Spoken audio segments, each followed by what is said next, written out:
Eu quero ministrar uma palavra para você, o seu coração nessa manhã. O tema da minha mensagem é Viva das promessas de Deus.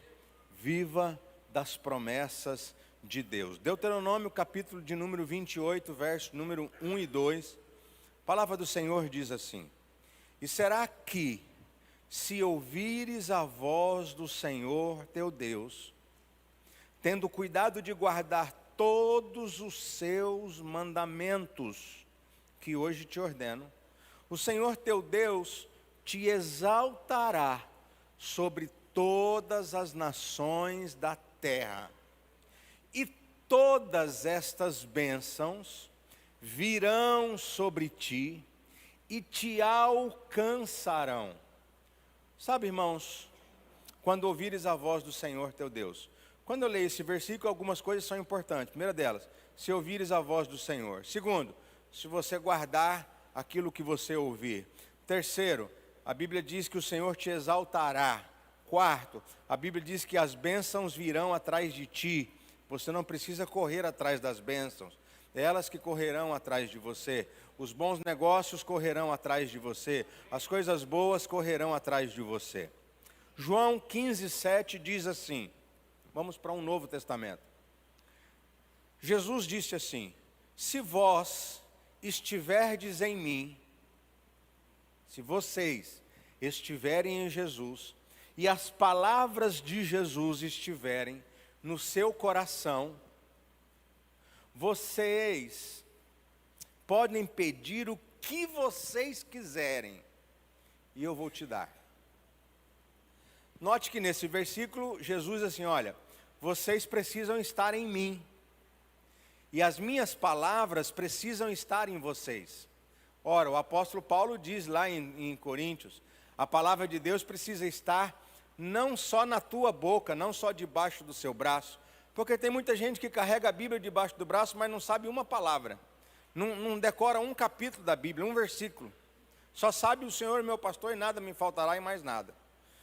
Mas Jesus vem e diz assim, Paulo diz, olha, a palavra tem que estar na tua boca e também no teu coração. É isso que Jesus está querendo dizer. Nisto é glorificado meu Pai, que deis muito fruto. O propósito de Deus é que você dê fruto. O propósito de Deus é que você não viva uma vida infrutífera. O propósito de Deus é que você não seja uma pessoa estéril, porque a esterilidade não está no propósito ou na vontade de Deus. E aí ele diz assim: se vocês derem muitos frutos, assim sereis meus discípulos. Então, ser discípulo de Jesus não trata simplesmente de aceitar, levantar a sua mão, sabe, e querer desfrutar de todas as promessas de Deus. Não é assim, não vive assim. Na Bíblia, nós temos em torno de 8.000 promessas. 8.000. É evidente que uma parte dessas promessas, elas vêm para o povo hebreu. Uma outra parte, ela vem para a nação de Israel. E uma outra parte vem para os gentios. Uai, pastor, os hebreus é diferente dos judeus? Sim, porque os hebreus, eles estão antes da lei, antes da nação de Israel. Agora, nós também somos gentios. Quem são os gentios? São pessoas que nasceram em outro país que não seja os israelitas. Então nós não somos os judeus, nós somos gentios, mas também somos hebreus. Por quê? Porque a palavra hebreu quer dizer aquele que passou pelas águas. Ou seja, se você não é batizado, você não tem direito às promessas de Deus para a sua vida. Você precisa passar pelas águas, você precisa se batizar. E eu fiz aqui uma separação bem interessante.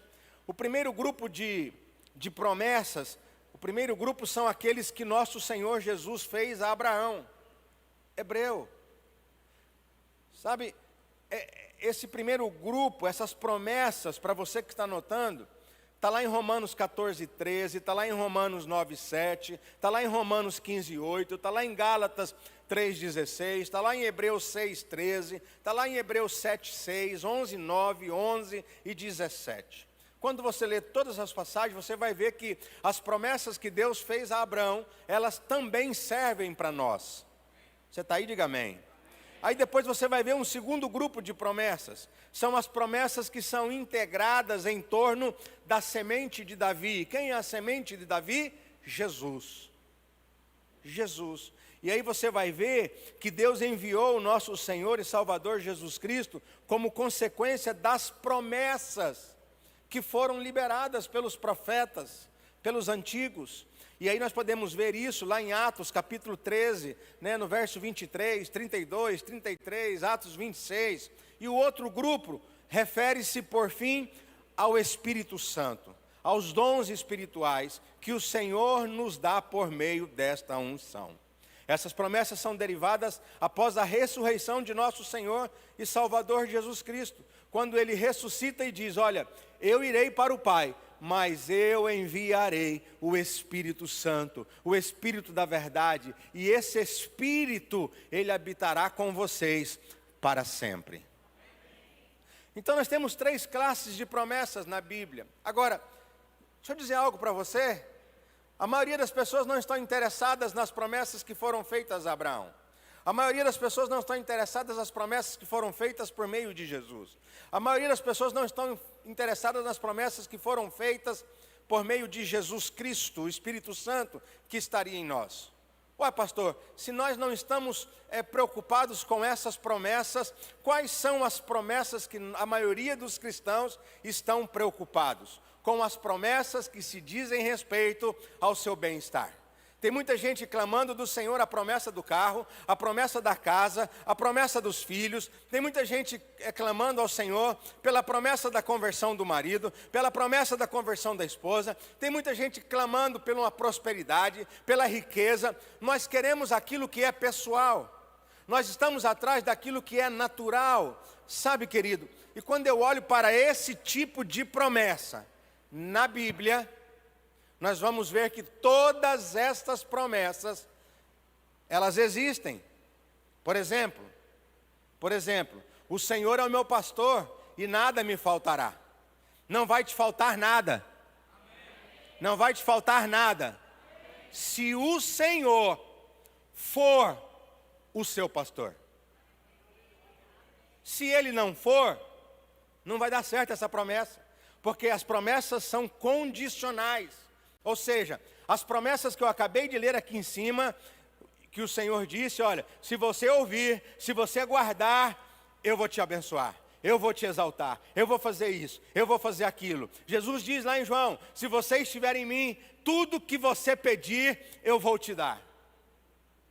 E a pergunta que eu te faço a respeito dessas promessas condicionais são: você tem recebido?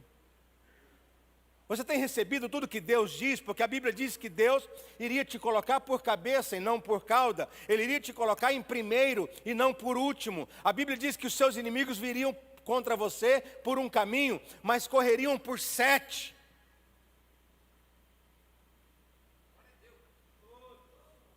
Querida, essas promessas, elas são condicionais.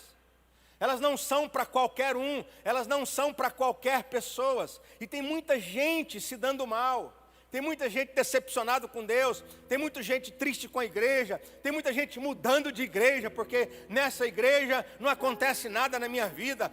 Eu vou lá para a igreja fulana de tal, porque lá eu vi na televisão que a pessoa confessa lá, e ela fala um negócio e Deus faz. Eu vou para lá porque lá tem uma fogueira, e eu jogo tudo nessa fogueira e eu fico rico. Eu vou para aquela igreja, deixa eu tomar o banho com aquele sabonete, acontece isso. Querido, eu preciso que você entenda que tem muita gente ansiosa. Por quê? Porque Deus não responde oração. E elas perguntam: por que Deus não faz? Por que eu sou crente que meu marido não converte? Por que eu estou na igreja, eu sirvo ao Senhor e os meus filhos estão na droga? Por que eu sirvo ao Senhor, trabalho, mas eu não vejo o suor do meu trabalho? E a Bíblia diz que eu iria prosperar. Sabe, tem muita gente assim. Tem muita gente preocupada dessa forma. Olha o texto de Filipenses 4:19. Filipenses 4:19. É um versículo que a maioria de vocês já conhece. O meu Deus, Paulo está dizendo, o meu Deus, segundo as suas riquezas em glória, há de suprir cada uma das vossas necessidades. Se você tiver necessidade de remédio, você vai receber. Se você tiver necessidade de roupa, você vai receber. Se você tiver necessidade de dinheiro, Deus vai te dar. Se você tiver necessidade de carro, parece que ninguém quer receber, né? Se você tiver necessidade de carro, Deus vai te dar. Se você tiver necessidade de bons amigos, Deus vai te dar.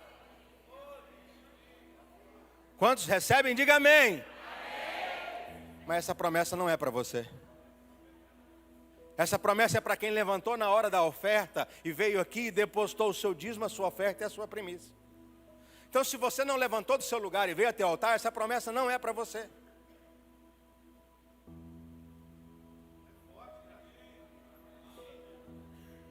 Esse é o problema dos crentes. E se eu orar aqui agora e dizer assim, Senhor, em nome de Jesus, abençoa todos os irmãos que ofertaram. Senhor, aquele irmão que na hora da oferta foi olhar o celular, saiu no banheiro, foi tomar água, o Senhor não abençoa ele? Não. Se eu fizer uma oração dessa, você vai dizer assim, ó, pastor é dinheirista. Sim ou não? Eu sabia que vocês iam fofoqueiro. Mas tem oração que eu não preciso fazer. Porque na palavra já está escrito, a provisão virá para aqueles que dão. E se você for olhar o texto, não dá para você olhar o versículo, você tem que olhar o contexto do versículo. Paulo está falando para a igreja de Filipenses. Paulo diz assim, olha gente, estou escrevendo essa carta para vocês, porque vocês são uma bênção. Vocês mandaram dinheiro para mim, vocês mandaram roupas, vocês mandaram sapatos, vocês têm me abençoado no meu projeto missionário. O apóstolo Paulo diz assim, olha, pare de dar, eu já tenho muita coisa, já está bom, já estou abastado. E aí Paulo vem diante da atitude daqueles irmãos e diz, o meu Deus vai suprir cada uma das vossas necessidades.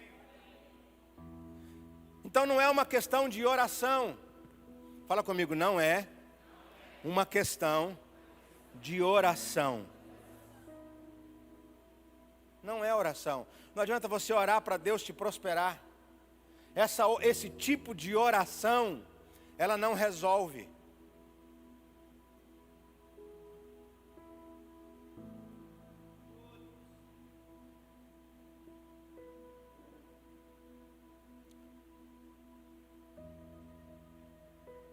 A maioria de nós vivemos, congregamos e vamos a Deus por uma questão de necessidade e não pela gratidão.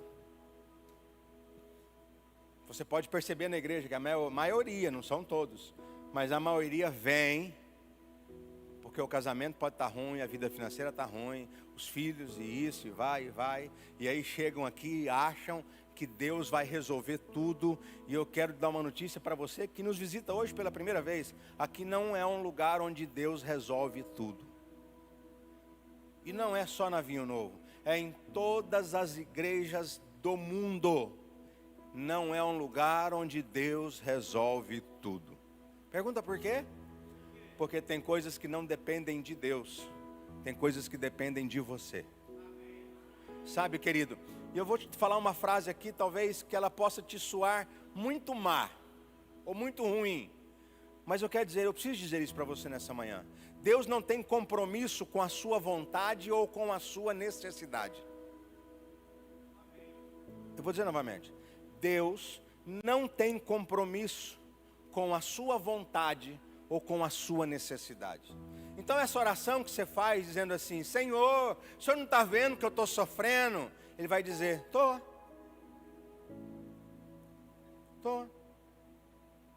E aí? Senhor, o Senhor não está vendo que eu preciso da sua ajuda? Deus vai dizer assim, estou. Quando a mulher viúva chega para Eliseu e diz, olha, eu estou devendo muito, Tem gente lá em casa que quer levar os meus filhos embora. Sabe o que Eliseu falou para ela? O homem de Deus, a boca de Deus na terra. Vai para casa, pega vasilhas emprestadas com as suas vizinhas. Pegue muitas vasilhas, encha-as de óleo. Eu pergunto para você, a palavra foi de Deus, sim ou não? Mas vamos supor que seja você hoje, você mora num condomínio. Suponhamos que você hoje more num condomínio com 900 casas, como o do Belvedere. Ou more no Maria de Lourdes com não sei quantas casas, 500, ou no Cachoeirinha, não sei. Se Deus dissesse para você, chegasse aqui hoje, e Deus te desse uma palavra, e dissesse assim: minha filha, a bênção que eu tenho para você está dentro da sua casa, você só precisa ir em todos os seus vizinhos e pegar vasilhas emprestadas. Aí, quando você chega no seu condomínio, você vai se lembrar: mas eu sou uma vizinha chata. O cara não pode colocar 1 metro do carro na porta da minha garagem, que eu já vou lá e brigo com ele. Se ele põe o lixo 1 centímetro perto do meu, eu sou uma vizinha encrenqueira.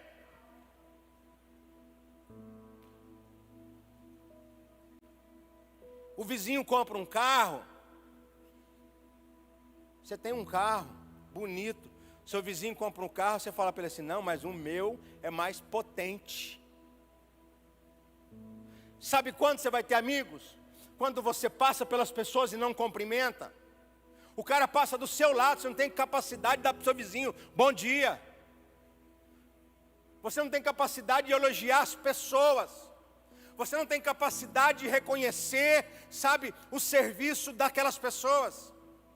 Eu pergunto para você, como Deus cumprirá uma promessa dele na sua vida? Então não basta Deus falar, porque estas promessas, elas são condicionais, e Deus tem compromisso com a sua palavra, Deus tem compromisso com as suas promessas. Deus não tem compromisso com você. Não está escrito na Bíblia que Deus tem compromisso com você, não está escrito. Está escrito que Deus tem compromisso com a sua palavra. E se você cumprir a palavra, aí sim, Deus tem um compromisso com você.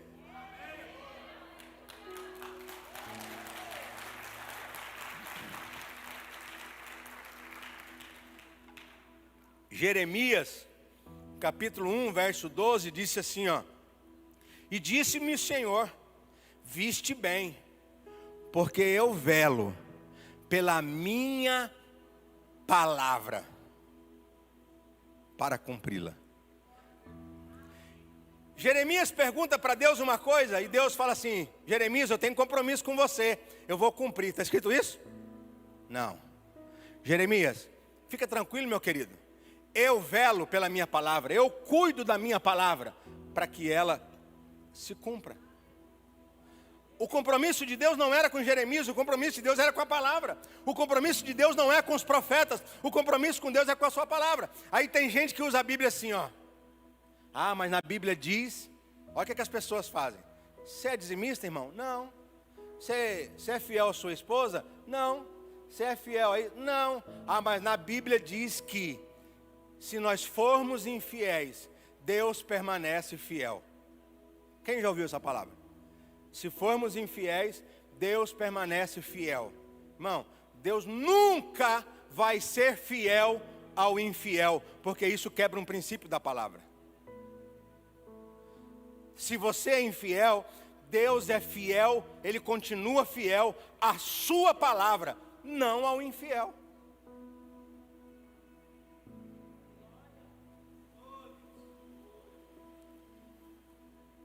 Qual é a palavra de Deus? Se você der, você vai receber. Se você guardar a minha palavra e obedecer, as bênçãos do Senhor virão sobre ti e te acompanharão. Então eu estou aqui nessa manhã para dizer algo para você muito importante. Construa seu relacionamento com Deus na base da gratidão que você tem por Ele.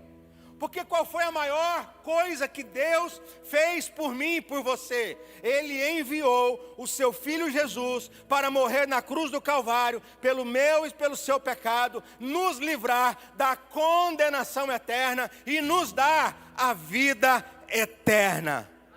Esta é uma das únicas promessas incondicionais na Bíblia, para mim e para você. Então, meu irmão, seja grato a Deus por isso. Construa o seu relacionamento com Deus com base na gratidão. Eu ia para o inferno, agora eu tenho a vida eterna. Eu ia para o lago de fogo, mas agora eu tenho a vida eterna. Obrigado, Deus. E agora, Senhor, eu vou cumprir os seus princípios para que o Senhor cumpra as suas promessas. Olha Jesus. Por isso também Deus o exaltou soberanamente e lhe deu um nome que é sobre todo nome. Porque ao nome de Jesus se dobre todo o joelho dos que estão nos céus e na terra e debaixo da terra, e toda língua confesse que Jesus Cristo é o Senhor, para a glória de Deus. Fala comigo, que palavra poderosa. Diga assim comigo, Jesus é poderoso. Diga, o nome dele é poderoso. Diga, ele está acima de tudo. Quem queria ser poderoso como Jesus? Só 2 pessoas? Caramba. Eu gostaria de ser poderoso como Jesus.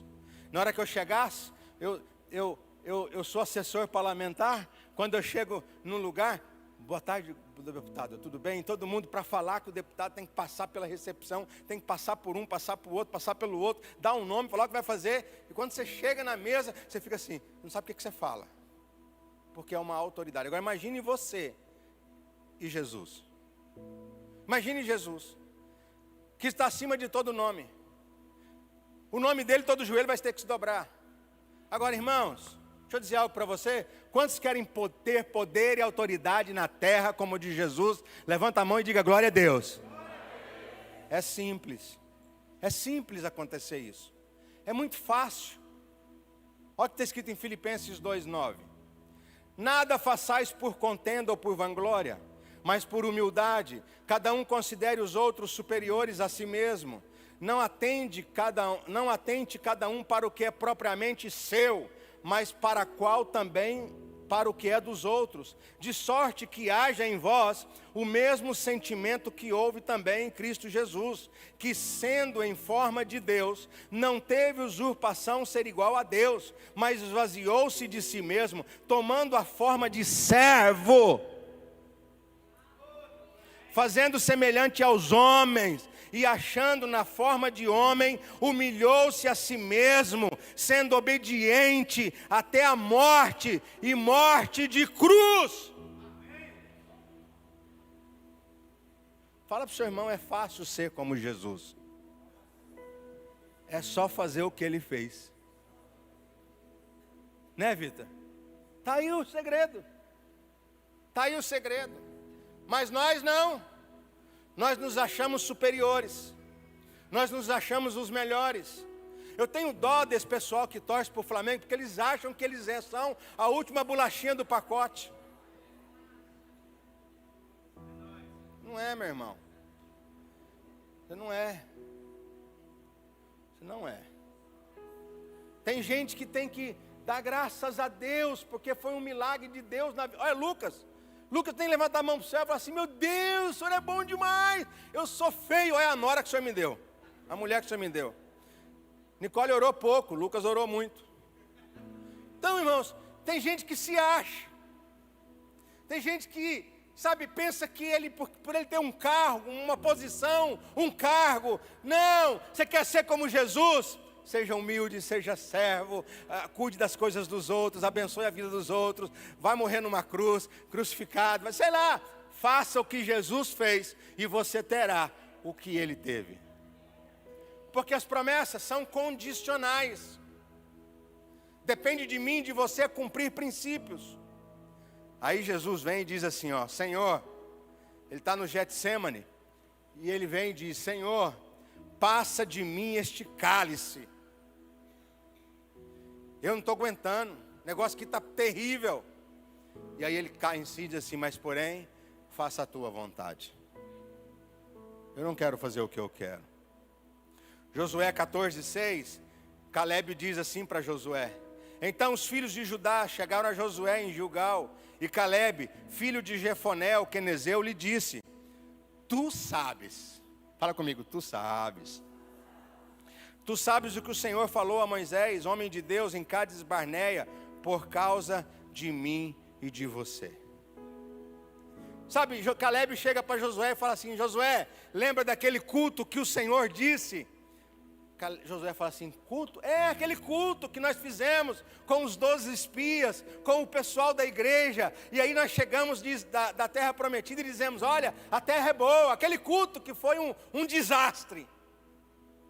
Aquele culto que os nossos 10 irmãos, sabe, murmuraram, inflamaram o coração do... Aquele culto, você lembra? Aí Calebe diz: lembro. Falei: pois é, essa promessa se cumpriu. E eu quero a parte da minha terra. Agora olha para mim aqui. Naquele culto havia 12 homens. Naquele culto havia quantos homens? Quantos herdaram a promessa? 2. Sabe por quê? Porque eles fizeram o que tinha que ser feito.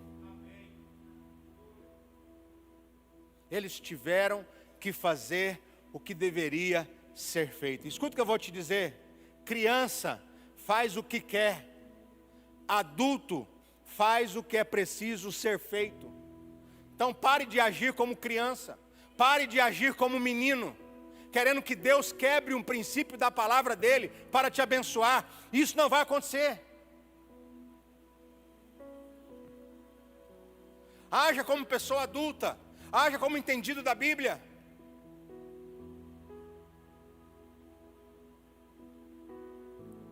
Olha o que Paulo diz. Paulo, quando está na cadeia, preso, um dos maiores apóstolos da Bíblia, preso, e vai ser decapitado, vai ter o pescoço cortado, daqui uns dias. Ele diz assim: Timóteo, 2 Timóteo 1,12, por cuja causa padeço também isto. Ele está dizendo: olha, por cuja causa padeço também isso. Sabe o que Paulo está dizendo? Eu estou na cadeia por causa do Evangelho, por causa de Cristo. Mas não me envergonho, porque eu sei em quem eu tenho crido. E estou certo de que é poderoso para guardar o meu depósito até aquele dia. Depois eu falo para os irmãos que no céu tem banco e vocês não acreditam. Paulo disse uma hora que ele quer que o povo aumente o crédito, o cartão de crédito limitado do Black, vocês lembram, né? Agora ele está dizendo que Deus é poderoso para guardar o depósito dele. E é evidente que nesse texto Paulo não está dizendo de dinheiro. Paulo está dizendo das promessas. Paulo está dizendo assim: olha, eu estou preso, eu vou morrer, vou ser decapitado, mas eu sei em quem eu tenho crido, e Ele é poderoso para que quando eu chegar lá, Ele me entregue tudo que Ele prometeu para mim. A pergunta é: em quem você tem crido? Timóteo, ele está dizendo assim, ó: guarda a sua fé, mantenha ela viva dentro de você. Não é porque eu estou preso, vou ser decapitado, que eu vou me arrepender, não. Eu deixo a minha fé. Eu deixo a minha fé. Olha, Timóteo, olha para mim. Agora, irmãos, tem gente que se o carro novo não está na porta, se os sonhos não estão sendo realizados, se as orações não estão sendo respondidas, ele muda de igreja. Aí ele fica numa igreja, ele muda para outra. Ele fica na igreja, ele muda a outra. Porque o problema não é a igreja. É evidente que nenhuma igreja da cidade é igual a Vinho Novo. É lógico. Mas não é a igreja. Paulo está dizendo: olha, eu posso estar preso. Eu posso estar estou marcado para morrer. Mas eu não abandono a minha fé. Eu sei em quem eu tenho crido.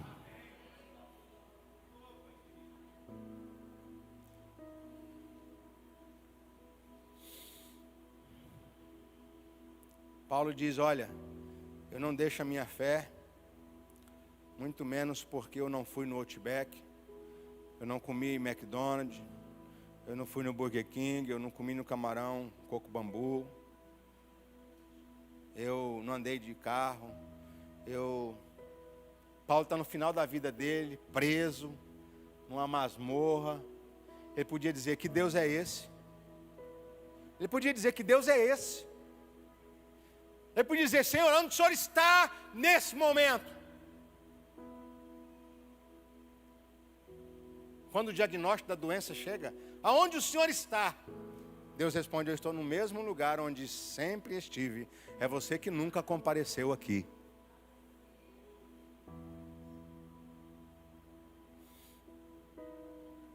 Timóteo, eu vou manter a minha fé, porque Deus vai manter o meu depósito. E aí é por isso que ele chega para Timóteo, em 2 Timóteo 4,7, e diz: olha, Timóteo, eu combati o bom combate. Eu combati o bom combate. Eu cumpri a carreira. Eu guardei a fé. Eu guardei a fé. Sabe, irmãos, eu guardei a fé. E eu quero que você entenda, partindo para o final, eu quero que você entenda algumas coisas importantes. Primeiro, Deus não volta atrás nas suas promessas. Posso ouvir um amém? Deus não volta atrás em suas promessas. Por que ele não pode voltar? Pergunta por quê? Porque tudo está escrito. Eu disse aqui um dia que Deus é onipotente, ou seja, Ele pode todas as coisas. Aliás, Ele é onipotente, mas Ele não pode todas as coisas. Ué, como assim, pastor? Deus não pode ir contra aquilo que Ele deixou escrito.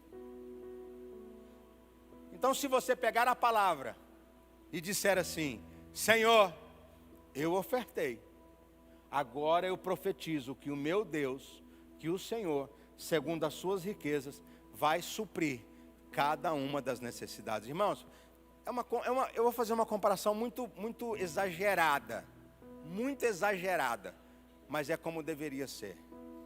Amanhã você tem um dinheiro para pagar a luz. Você chega aqui e fala assim: eu vou dar o meu dinheiro de minha luz de oferta. Aí você pode sair daqui dizendo assim: Senhor, eu dei o dinheiro na minha luz de oferta. Agora eu quero que o Senhor supra as minhas necessidades. Eu preciso do dinheiro amanhã para pagar a luz. Eu tenho convicção, quase que 90%, que nenhum de nós faríamos isso. Sabe por quê? Porque queremos ter, mas não queremos passar pelo processo das experiências. E aí, onde está a minha fé? Olha o que Deus diz, Números 23:19. Deus não é homem para que minta, nem filho do homem para que se arrependa. Porventura diria ele e não o faria? Ou falaria e não confirmaria? É engano achar que Deus tem compromisso, meu irmão, comigo e com você. Cumpra os princípios da palavra e você nem precisará orar para que as promessas dele se cumpram em sua vida. Por quê, pastor? Porque ele prometeu que as bênçãos dele correriam atrás de você e te alcançaria. É muito simples, irmãos. É muito simples. Você está aí? É muito simples. Vem aqui, irmão. Você agora é Deus. Você agora é Deus. Tem gente que está assim na igreja, ó. Senhor, abre uma porta para mim, Senhor. Eu preciso de um emprego, papai. Oh, Deus. Aí você vai na entrevista de emprego. O cara pergunta para você: quanto você quer ganhar? 10 conto. 10 mil. Você é esperto, né? Aí o cara pergunta para ele: beleza, você tem faculdade, pós-graduação, doutorado, mestrado? Não. Você é especialista em quê? Eu faço de tudo um pouco. Vai ganhar 10 mil, irmão? Agora, presta atenção. Se eu estudo, se eu cumpro princípios, se eu faço uma faculdade, se eu estudo, se eu me torno especialista em alguma coisa, Eu não preciso chegar aqui e falar assim: Deus, Senhor, faz uma obra na minha vida. Você não precisa. Você só precisa vir para o culto e dizer assim: Senhor, obrigado. Obrigado pela vida, obrigado pela vida eterna, obrigado. E na hora que você sair do culto, irmão, e agora Ele é a bênção. Na hora que você sair do culto,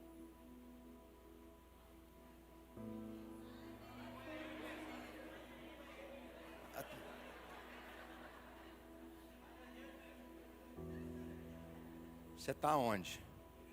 Você está pensando no quê? Você está preocupado com alguma coisa? Não? Então vamos lá de novo. Vamos de novo. A hora que você sair do culto, você não precisa nem pedir, porque na hora que você sair do culto,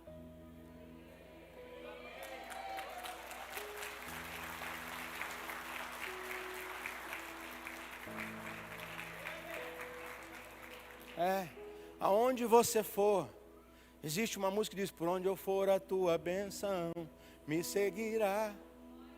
Ele precisa orar, irmãos. Aliás, eu preciso orar para ter a bênção de Deus? Não, ela vai correr atrás de mim. Obrigado. Ela vai correr atrás de mim. Então, meu irmão, eu quero ler Mateus 24:35, diz assim: passará os céus e a terra, mas as minhas palavras não passarão. Irmão, vai passar céus, terra, mas a palavra de Deus, ela não vai passar. E eu quero concluir só lendo alguns versículos para você aqui bem rápido. Conclusão. 1 minuto. Ao que vem, Apocalipse 2:26. E ao que vencer, e ao que?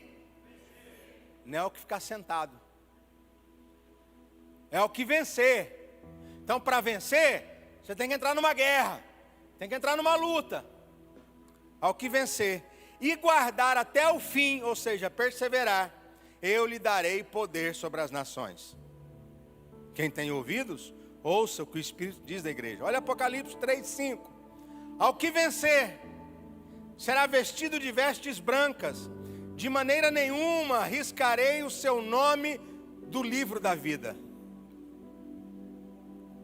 Ei, irmão, olha para mim. Você sabia que existe um livro da vida? Você sabia, Hilde, que por onde você vai, tem um anjo anotando e escrevendo tudo que você faz e você fala? E aí quando chegar no tribunal de Cristo, ele vai abrir o livro. Ele vai abrir o seu livro, Vitor. Ele vai abrir o seu livro, Márcia. Ele vai abrir o seu livro, Vanessa. Ele vai abrir o seu livro. A pergunta é: ele vai riscar o seu nome ou ele vai dizer: entra para cá? Então, é isso que ele está dizendo. Ao que vencer, vai ser vestido de vestes brancas. Sabe, novas vestes. Não está falando de vestido branco não, irmãos. Está falando de vestes espirituais.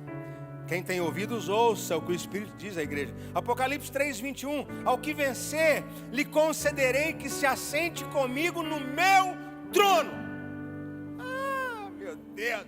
Já pensou chegar no céu e dizer assim: Jesus fala assim: ei Daniel, você torceu para o Corinthians, mesmo time que eu, vem para cá, senta no meu trono comigo. Os flamenguistas vão para a direita, os palmeirenses para a esquerda, mas os corintianos vêm tudo para cá, porque corintiano é de Deus. Pergunta por quê? Porque Deus é fiel. Ora, Deus faz parte da torcida do Corinthians. Cadê o Ederson? Deus é fiel. Então, já pensou você sentado no trono de Jesus, com Ele? Você tem que vencer, irmão. Você tem que perseverar, você tem que lutar, você tem que batalhar. Apocalipse 3:12. Ao que vencer, eu farei coluna no meu templo do meu Deus, e dele nunca sairá. E escreverei sobre ele o nome do meu Deus, e no nome da cidade do meu Deus, a nova Jerusalém que desce do céu, do meu Deus, e também o meu novo nome. Apocalipse 2:11. Quem tem ouvidos, ouça o que o Espírito diz às igrejas. Ao que vencer, não receberá o dano da segunda morte. Você sabe qual é a segunda morte? Segunda morte é aqueles que vão morrer e vão para o lago de fogo. Eles morreram uma vez carnalmente e vão morrer eternamente a segunda vez. Isso é escatologia, depois você vai para o instituto. Apocalipse 2,7. Quem tem ouvidos, ouça o que o Espírito diz às igrejas. Ao que vencer, dar-lhe-ei a comer da árvore da vida, que está no meio do paraíso de Deus. Apocalipse 2,17. Quem tem ouvidos, ouça o que o Espírito diz às igrejas. Ao que vencer, darei eu a comer do maná escondido, e dar-lhe-ei uma pedra branca, e na pedra um novo nome escrito, o qual ninguém conhece, senão aquele que o recebe. E aí 2 Coríntios 1,19 diz assim: porque o Filho de Deus, Cristo Jesus, que entre vós foi pregado por nós, isto é, por mim, Silvano e Timóteo, não foi sim e não, mas nele houve sim, pois tantas quantas forem as promessas de Deus, nele está o sim, e por ele o amém. Portanto, é por ele o amém, para a glória de Deus por nosso intermédio. Sabe, irmãos, não viva pelas suas necessidades, viva pelas promessas que Deus tem na sua vida. Amém? Amém? Em todas as promessas de Deus, você tem o sim da parte dele.